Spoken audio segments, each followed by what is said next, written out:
سمعت عن عربيات التوك توك ام 25000 جنيه؟ انت بتقول ايه؟ انت اكيد سمعت على مدار الاربع سنين او الثلاث سنين اللي فاتوا عن العربيه التوك توك ام 25000 جنيه.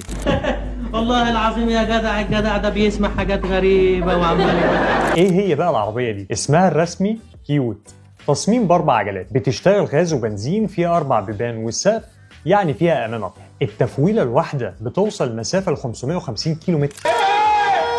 يا دين النبي، ايه الحلاوه دي؟ بتشتغل على البنزين 250 كيلو متر، وبتشتغل 300 كيلو على الغاز الطبيعي. 40 لتر سعة خزان الغاز الطبيعي و7 لتر للبنزين. تعمل بمحرك رباعي الاشواط ثنائي الاشتعال 217 سي سي، وقدرة الموتور 13 حصان، وسرعة العربية بتكون 70 كيلو متر في الساعة. في فرق في السرعات سيد الرئيس.